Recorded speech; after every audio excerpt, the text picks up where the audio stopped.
Ya se ve. Sí, ya.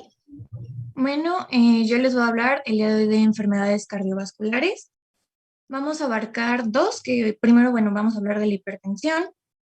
Y recordemos que la hipertensión se va a definir como un aumento de la tensión arterial por encima de los 140 milímetros de mercurio en sistólica y de los 90 en diastólica. Esto va a tener que ser un promedio de 3 mediciones tomadas en 2 o más visitas al médico, ¿no? Y como breve recordatorio, pues los principales factores que le van a afectar van a ser el volumen intravascular, que se va a ver pues, afectado por el líquido extracelular y la frecuencia cardíaca, por el sistema nervioso autónomo, que se va a encargar de la vasoconstricción y vasodilatación, en las resistencias periféricas, que pues pueden ser afectadas por cosas como la aterosclerosis, y el sistema renina-angiotensina, que como hemos visto, tiene efectos hemodinámicos muy importantes. En la epidemiología, bueno, sabemos que 2 tercios de los hombres y 1 tercio de las mujeres van a desarrollar hipertensión al llegar a los 70 años. Y para el 2050 se estima que el 20% de la población va a ser mayor a 80 años, por lo que esta prevalencia pues, va a aumentar. En nuestro país, la hipertensión tiene una prevalencia actual de 31.5 en adultos, la cual se aumenta a 42.3 en adultos con obesidad y a un 65.6 en adultos con diabetes. Y de todos estos adultos diagnosticados con hipertensión, solo el 73.6 reciben tratamiento y menos de la mitad tienen la hipertensión controlada.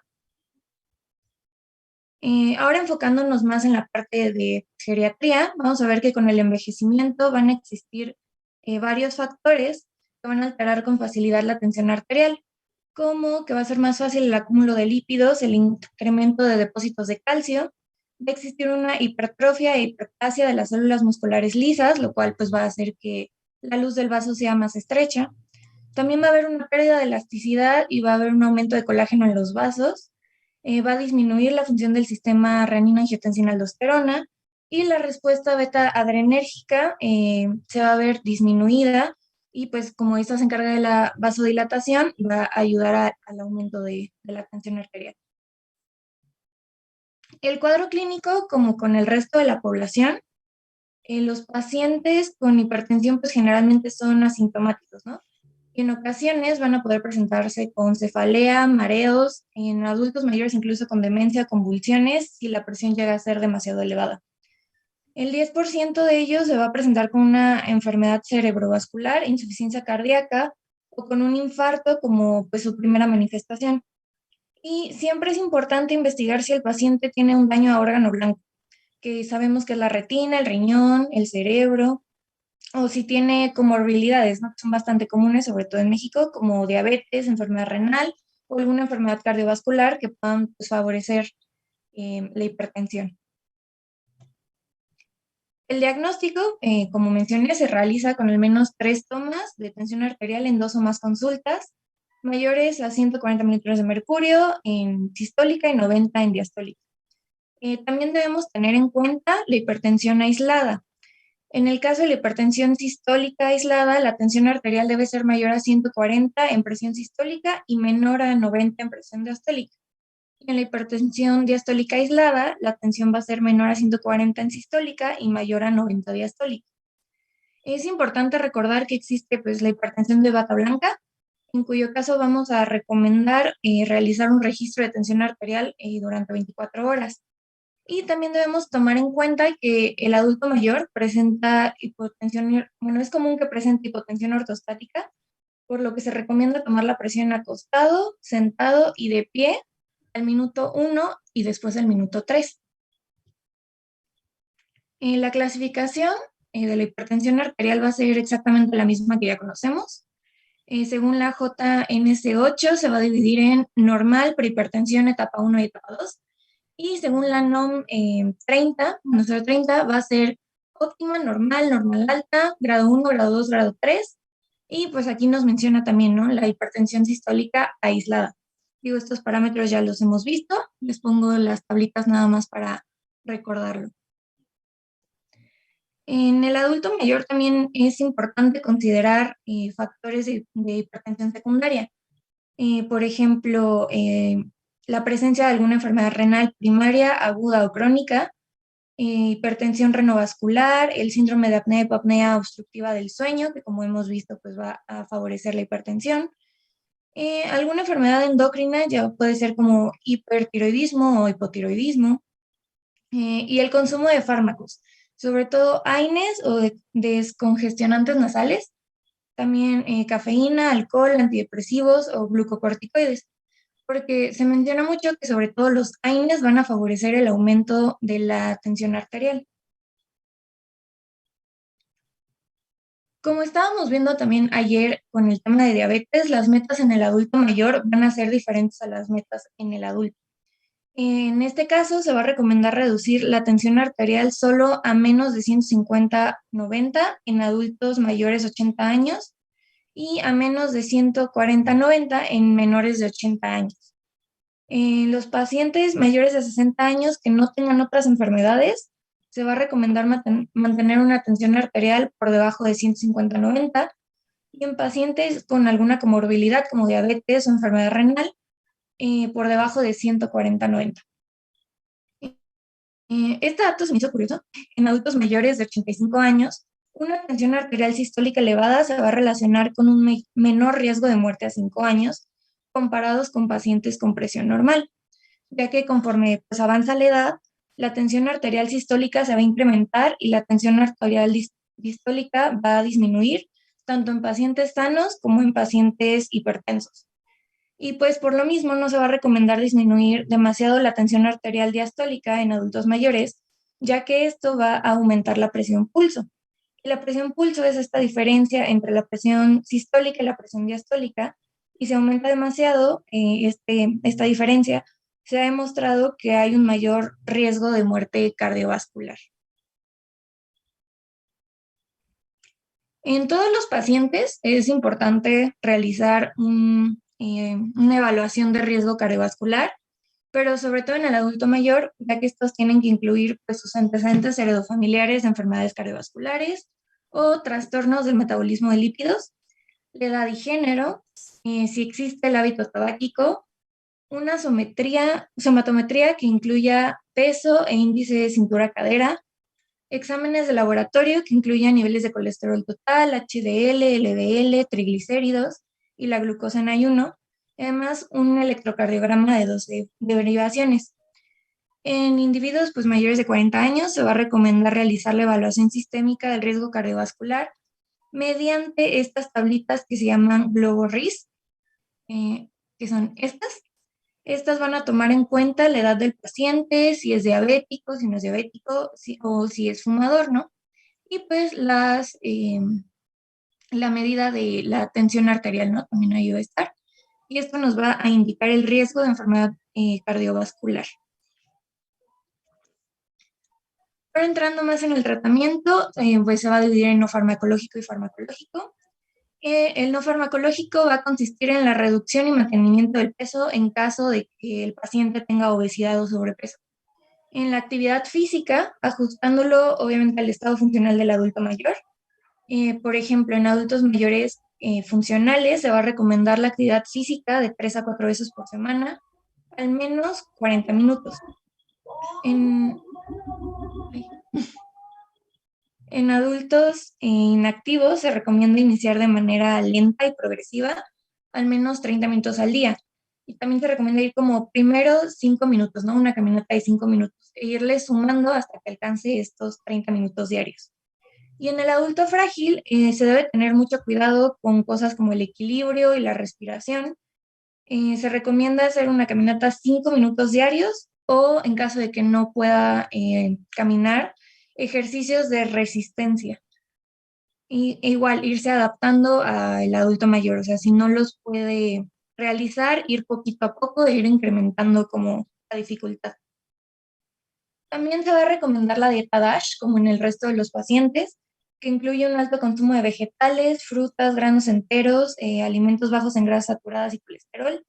También incluye mucho pescado y legumbres y nueces, ¿no? Y obviamente reducir el consumo de alimentos grasos.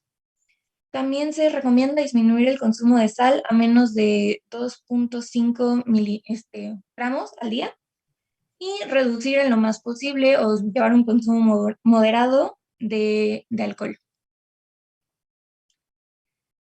El tratamiento farmacológico se va a recomendar solo en pacientes de 65 a 79 años con tensión arterial diastólica mayor o igual a 90 y sistólica mayor o igual a 140.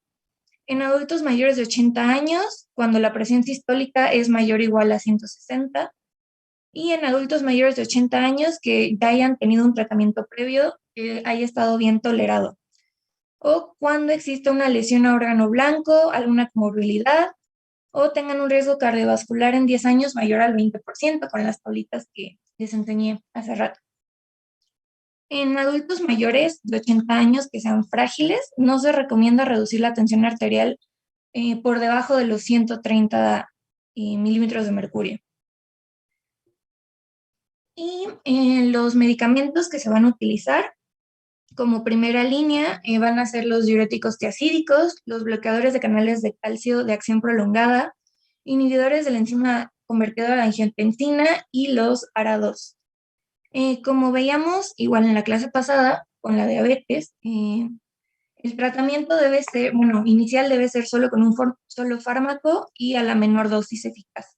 Se debe ir ajustando gradualmente a una dosis máxima para que, en la cual el paciente no presente efectos adversos. Y solo se va a agregar un segundo fármaco si con la dosis máxima aún no se puede controlar la tensión arterial. Y también es importante ver que en los adultos mayores los beta bloqueadores se van a excluir del tratamiento de primera línea y solo se consideran como adyuvantes si es que el paciente lo requiere. También las complicaciones de una hipertensión mal tratada en el adulto mayor van a ser enfermedad vascular cerebral, alteraciones en la estructura y función, perfusión y metabolismo cerebral, por lo que es frecuente encontrar alteraciones en la función cognitiva. También podemos encontrar demencia o enfermedad de Alzheimer. Algunos estudios hablan también sobre la coexistencia de hipertensión con síndromes geriátricos, que esto va a llevar a la activación de vías fisiopatológicas comunes como el estrés oxidativo, la resistencia a la insulina y la deficiencia de vitamina D, los cuales van a llevar a una disminución de la funcionalidad. Puede haber institucionalización, caídas e incluso la muerte. Entonces, por eso es muy importante ir ajustando el tratamiento y todas estas medidas al adulto mayor para controlar en lo más posible la hipertensión. El segundo tema va a ser cardiopatía isquémica. Como ya sabemos, la cardiopatía isquémica va a ser el resultado de un desbalance entre el aporte y la demanda de oxígeno. Los dos principales factores que contribuyen a esto va a ser el control de flujo coronario, ya sea por resistencias de las coronarias, como las epicárdicas, precapilares y microcirculatorias, y las determinantes del consumo de oxígeno, que van a ser la frecuencia cardíaca y la contractibilidad. La isquemia va a comenzar en el momento en el que el oxígeno que llega a las miofibrillas no es suficiente, y estas comienzan un metabolismo anaeróbico. Esta obstrucción también va a evitar que los productos catabólicos se remuevan, del sitio, lo cual va a causar una toxicidad para los cardiomiocitos. Y también los cardiomiocitos afectados van a tener una ausencia de contracción o movimientos alterados, mientras que las zonas no afectadas van a presentar una hipercontractibilidad de forma compensatoria. Las causas más frecuentes de la cardiopatía isquémica en el adulto mayor van a ser la formación de placas de aterosclerosis que van a ocasionar la formación de un trombo que al inicio nada más va a ser oclusivo, Como, no sé si pueden ver mi cursor, como aquí, que nada más se va a obstruir parte de la arteria y posteriormente se puede romper produciendo la obstrucción total del vaso, que va a ocurrir lo mismo con las placas fibrocálcicas que van a terminar obstruyendo el vaso. Y por último vamos a tener los vasoespasmos de arterias epicárdicas y vasos coronarios que van a impedir el flujo de forma momentánea. Las manifestaciones clínicas van a ser el dolor precordial, que es el típico, que ya sabemos que se puede irradiar a cuello, mandíbula, hombros, espalda y epigastrio. Esto se va a clasificar en 4 niveles según la Sociedad Canadiense de Cardiología. La clase 1 va a ser, pues la actividad normal no va a causar angina y va a ser secundaria al ejercicio. La clase 2 va a haber una ligera limitación de la actividad normal, que pues se presenta al hacer actividad física, pero de menos intensidad, como subir escaleras o con temperaturas frías. También la clase 3 ya va a ser una limitación marcada de la actividad física, que la angina se va a presentar al caminar 2 cuadras o subir las escaleras a velocidad normal. Y por último ya tenemos la clase 4, que es la incapacidad para realizar cualquier actividad física y que la angina se va a presentar incluso en reposo. Otros síntomas que no son tan clásicos, pero se pueden presentar son la náusea, el vómito, diaforesis, disnea, fatiga y síncope. Y es importante tener estos en consideración, ya que en el adulto mayor las presentaciones atípicas son más frecuentes. Alrededor de un 40 al 60% de los pacientes mayores de 85 años con angina inestable o infarto se van a presentar solo, exclusivamente con dolor precordial y el resto se van a presentar con estos síntomas atípicos. La clasificación pues va a ser angina estable, inestable y ya el infarto agudo del miocardio, ¿no? La angina estable, ya sabemos que con el reposo este dolor va a ceder y se va a dar con la oclusión del 70 al 75% de la arteria, ¿no? Todavía tiene aquí el paso, bueno, el flujo de sangre. La angina inestable, esta no va a cesar al reposo y la oclusión del vaso va a llegar al 90%. Y ya con el infarto agudo al miocardio, la oclusión también va a ser mayor al 90%, no va a cesar con el reposo y va a durar más de 30 minutos. La diferencia entre la angina inestable y el infarto, pues la angina inestable causa una isquemia, pero el infarto agudo del miocardio ya el tejido comienza a infartarse, o sea, a necrosarse, ¿no? Ya hay un daño a las células del corazón. Los estudios de laboratorio que debemos solicitar van a ser una biometría hemática, perfil de lípidos, glucosa en ayuno, creatinina, urea, nitrógeno ureico y un examen general de orina. Estos van a ser para ayudarnos a establecer si el paciente tiene otras comorbilidades. Y ya para el diagnóstico como de infarto va a ser, tenemos que detectar estos biomarcadores como la troponina, que va a tener un pico de a las 12 a 24 horas y va a disminuir en 7 o 10 días. Esto hay que tenerlo presente para saber si ha presentado un infarto en la última semana, porque hay pacientes que pues van hasta después, ¿no? También, se me olvidó el nombre de esta. Bueno, la CKMB, el pico va a ser entre 12 y 24 horas y va a disminuir a los 2-3 días. Y la mioglobina, el pico va a tener entre las primeras 4 y 12 horas y va a disminuir a las 12, 36 horas más o menos. Ahora, el electrocardiograma. Este nos va a ayudar a distinguir qué tipo de cardiopatía está presentando. La isquemia va a tener aquí una depresión mínima del segmento ST a comparación del infarto agudo del miocardio sin elevación del ST. Y aquí podemos ver que hay como una pequeña curvita, pero ya aquí se le hace como una pancita, ¿no? Al ST, se hace para abajo.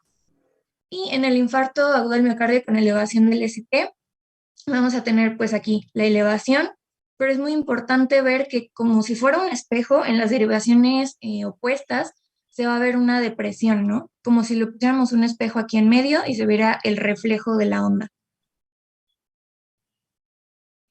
En el adulto mayor se deben tener en mente pues los síndromes geriátricos y comorbilidades del paciente.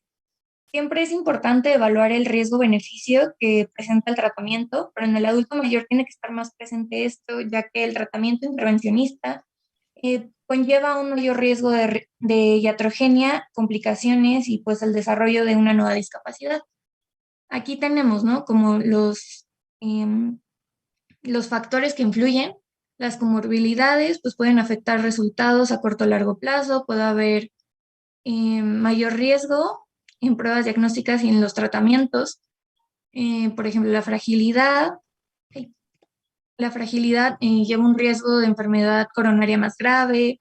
Generalmente no se pueden realizar estos test o tratamientos invasivos.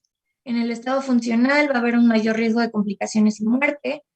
Y si hay dependencia moderada grave, se debe priorizar las acciones dirigidas a obtener una mejor calidad de vida en vez de, pues, un tratamiento como más agresivo, ¿no? La polifarmacia puede poner más en riesgo de interacciones o falta de adherencia al tratamiento, puede haber efectos adversos. En el estado mental, pues, va a ser más difícil un seguimiento estrecho, especialmente si hay depresión, como hemos visto anteriormente. Bueno, ahorita en la angioplastía coronaria va a tener un pronóstico favorable para la mayoría de los pacientes con una o dos lesiones en los vasos. Sin embargo, es más común en los adultos mayores presentar complicaciones como la oclusión aguda de la arteria coronaria, secundaria a disecciones, la trombosis, el embolismo, puede haber espasmo o hemorragia o daño arterial en el acceso vascular, porque recordemos que pues entran por un vaso como puede ser la femoral y pues se puede dañar todo este acceso vascular. Entonces, es importante, como les decía, establecer este riesgo-beneficio en el adulto mayor. Y pues también importante aquí se los puse que el tiempo puerta-balón en un paciente con infarto debe de ser menor a 90 minutos. O sea, esto quiere decir que en el momento en el que el paciente llega al hospital y se hace la intervención debe ser menor a 90 minutos. El tratamiento farmacológico va a ser, bueno, se tiene que también ajustar mucho al adulto mayor, ¿no? Por ejemplo, aquí los antiagregantes plaquetarios pueden ponernos en riesgo de sangrado de tubo digestivo, hemorragias o púrpura trombocitopénica trombótica. Los nitratos funcionan bastante bien, sin embargo, a largo plazo van a generar una tolerancia, por lo que se va a necesitar una dosis mayor.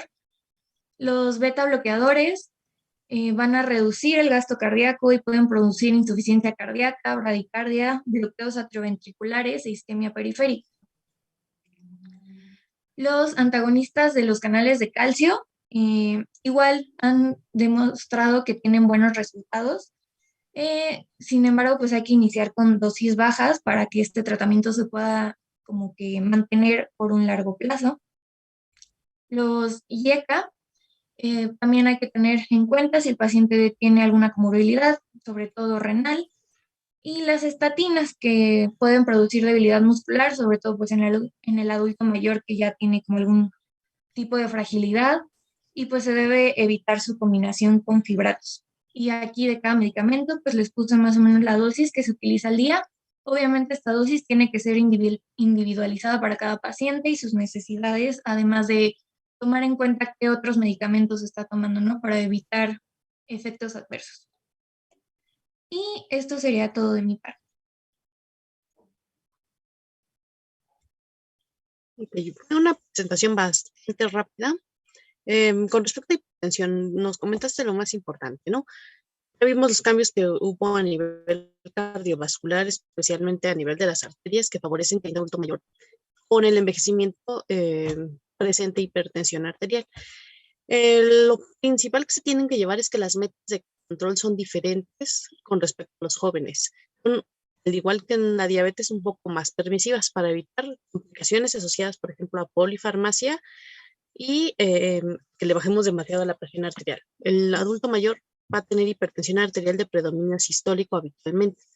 Entonces, en el riesgo esto de lo que nos comentó su compañera, que sean muy diferentes las presiones entre la sistólica y la diastólica, incrementando la presión de pulso, incrementando su riesgo de dar complicaciones. Entonces, lo que tenemos que hacer es mantener una meta de control menor en el adulto mayor de 80 años, 85 años, menor de 150/90. No tenemos que ser tan estrictos en el control hipertensivo porque entonces podemos ocasionar efectos secundarios, ¿no? Como caídas, hipotensión ortostática, con interacciones farmacológicas al utilizar más de un fármaco. Se ha visto que el que tú manejes con presiones muy bajas, en contra de lo que se pensaría que mejoraría su pronóstico, lo empeora, incrementa el riesgo de mortalidad en que tú le bajes demasiado la presión arterial. Secundario también a estos efectos, como les comentaba, caídas, hipotensión ortostática, polifarmacia. Entonces, el margen es un poco más permisivo, ¿no? De control de la presión arterial. En realidad no hay muchas peculiaridades con respecto a lo que se tienen que llevar de la hipertensión del adulto mayor. Y con respecto a la cardiopatía isquémica, es un mundo. No sé si yo les puedo presentar un electrocardiograma y ya me puedan diagnosticar que tiene un infarto agudo al miocardio. A ustedes como médicos de primer nivel de atención les corresponde identificar qué tipo de dolor es un dolor cardiovascular, es un dolor torácico es tipo cardiovascular, porque hay diferentes tipos de dolor torácico, ¿no? Pleurítico, muscular, osteomuscular, el isquémico como tal. ¿Cuáles son las características del dolor de tipo isquémico, dolor torácico de tipo isquémico? Pues la opresión en el pecho y la irradiación hacia el brazo izquierdo principalmente, y pues hay que tener cuidado porque muchas veces igual se puede llegar a confundir como con gastritis. Okay. En las personas que son, por ejemplo, diabéticos, que son adultos mayores, que ya tienen, por ejemplo, comorbilidades como neuropatías o algunos medicamentos como analgésicos de uso crónico, la presentación puede que no sea tan clásica, pero el dolor clásico del infarto agudo del miocardio es dolor clásico de tipo opresivo con irradiación a miembro torácico izquierdo o a la mandíbula, el ramo mandibular. Duración, infarto agudo del miocardio tiene una duración mayor de 30 minutos, acompañada de otras sintomatologías como Diaforesis, náuseas. diaforesis, náuseas. Hay algo que lo leen en los libros, sensación de muerte inminente, de ansiedad, ellos sienten que ya se van a morir. Incluso les dan ganas de hacer de la popó. Entonces ya lo pusimos, ¿no? Duración, irradiación. Y otra característica es que mejora con hitos. Ok, entonces, creo que nos serviría mucho si alguien de los que no tienen participación quisiera hacer buscar cómo se ve en un electrocardiograma una lesión, cómo se ve la isquemia en un electrocardiograma y cómo se ve la necrosis, porque son diferentes ondas. Seguramente ya lo vieron en, ¿cómo se llama? En cardiología. No, más o menos. ¿No vieron cardio? Pues ya la llevamos. Pero Okay. en línea. Pues con más razón, es para que estudien más. No me ha participado, ¿ya todos participaron? Yo lo investigo, doctora. Yo no he participado. Porfa, ¿no? Tendrías que buscar en un electrocardiograma cómo se ve una isquemia, que sería en la onda, cómo se ve la lesión y cómo se ve la necrosis. Nos pones ahí y cómo se ve la subendocárdica, subepicárdica, la lesión de la isquemia. Y también es importante que sepan identificar qué cara del corazón se está infartando dependiendo del electrocardiograma. Sí, doctora. ¿Eso también nos lo puedes poner? Sí, doctora. Porque yo lo único que necesito que se lleven de la clase es que cuando vean un electrocardiograma con un infarto agudo del miocardio, se angustien y lo manden a urgencias. Porque no les miento, yo tengo compañeros en la clínica que me han mandado pacientes con electrocardiogramas con supradesnivel del ST, con dolor torácico, con presiones de 180/100. En lugar de que lo manden a urgencias, me lo mandan a mí.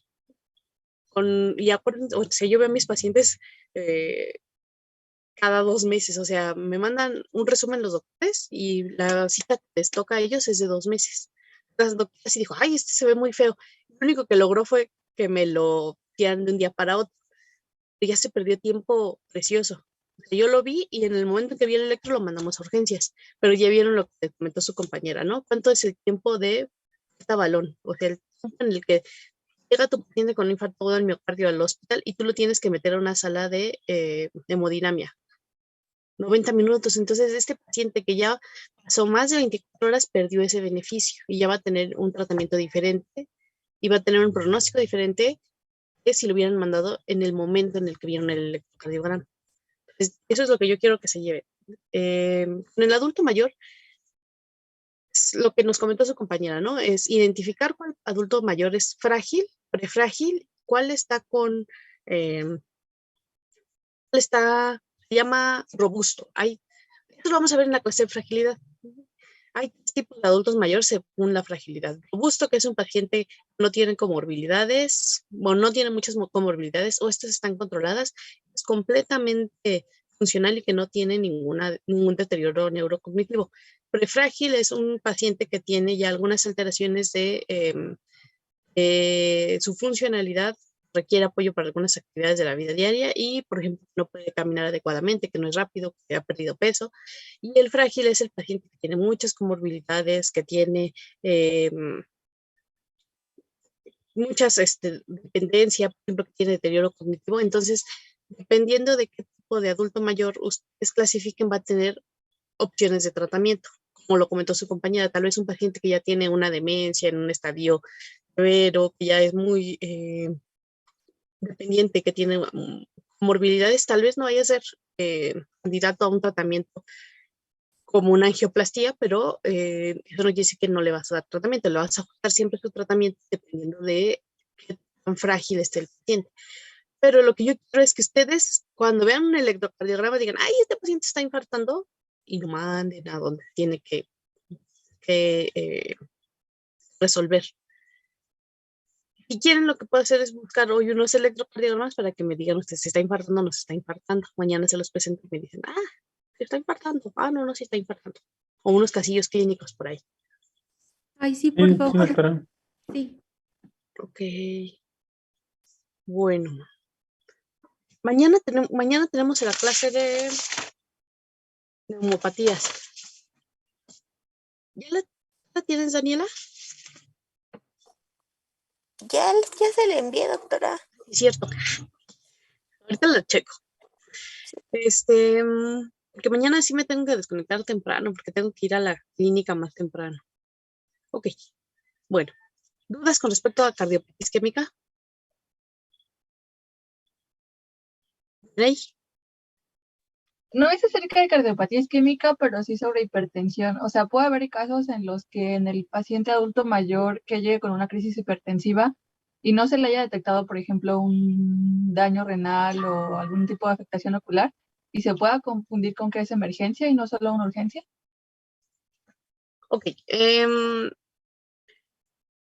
Se supone que cuando tienes un paciente con una crisis hipertensiva, idealmente sí lo tienes que mandar a un servicio de urgencias y ellos tendrían que hacer una valoración para determinar si tiene algún tipo de daño agudo en ese momento. Por ejemplo, si tuviera alteraciones en su sistema nervioso, confusión, ya no pudieran ver alguna parte de su cuerpo, entonces le tendrían que hacer una tomografía para descartar si ya tiene un evento vascular cerebral. Se puede confundir en un momento, sí, pero tienes que tomar estudios para determinar que no está cruzando con una emergencia y más bien es solamente una urgencia. Por ejemplo, algo tan fácil como realizar un fondo de ojo. A veces nosotros no lo hacemos, ¿no? O no lo sabemos hacer. Ok, gracias, doctora. Pero no sé si no entendí muy bien la pregunta. Si se puede confundir, sí se puede confundir. Por eso tú lo tienes que mandar a un servicio de urgencias para que ellos determinen si tiene o no emergencia. Lo que comentó su compañera es muy cierto. Algunos pacientes adultos mayores debutan con una complicación. Ellos estuvieron con hipertensión, no se les diagnosticó porque muchas veces es silente, por eso se le llaman asesinos silenciosos. Y debutan con un evento vascular cerebral, hemorragia cerebral, un infarto agudo al miocardio, porque no se le identificó de forma adecuada. Eso es mucho. Luego los adultos mayores suelen no ir a revisiones médicas o se rehúsan mucho al diagnóstico. Eso van a ver también muy frecuentemente. Suele ser que les dice un doctor, oiga, usted es hipertenso porque ya me trajo 3 mediciones arriba de 150 y le voy a dar.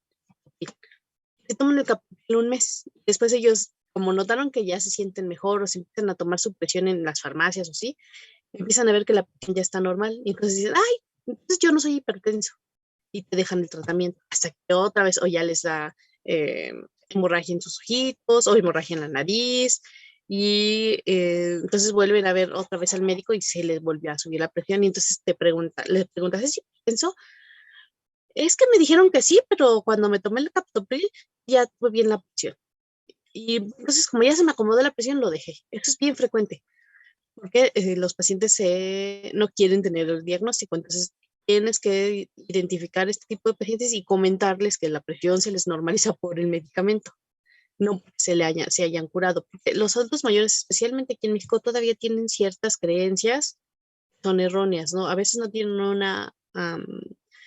¿cómo se llama? No tienen muchos estudios y no tienen la facilidad de acceder a, por ejemplo, es la información que tienen ustedes o que tienen otros adultos, pero muchos no conocen bien que, por ejemplo, que la diabetes y la hipertensión son enfermedades que no se curan, son solamente controlables. Y cuando tienen sus medicamentos y ven ellos que están mejor, dejan el medicamento que piensan que ya se curaron o porque dicen que el doctor se equivocó y que ellos no son hipertensos. Entonces tienen que ustedes identificar bien qué tipo de paciente tienen y, ¿cómo se llama? Hacer que acepten los diagnósticos, porque son enfermedades crónico-degenerativas y a veces ellos no quieren tener enfermedades, ¿no? Y no quieren tomar un medicamento para la vida.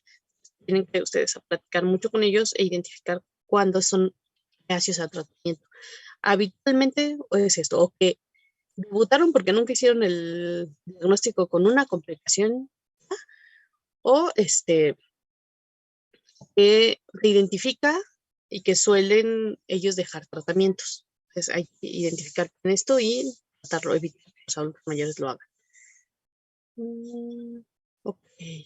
Bueno, entonces mañana vemos lo que nos comentaste de el electrocardiograma. Yo les busco unos casos clínicos, unos 2 o 3 casos clínicos para que identifiquen qué tipo de dolores, si es un dolor cardiovascular, osteomuscular, es una tipo de angina, si se está infartando. Bueno, Perfecto, doctora.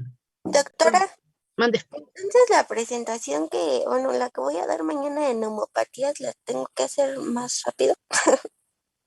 Pues en teoría tendríamos que acabar como a las 12:30 máximo. Ok, bueno, Nos da tiempo, ¿no? pues sí, para rapear entonces. Bueno, pues nos vemos mañana. Hasta luego, doctora. Cuídense Gracias, mucho. doctora. Hasta luego.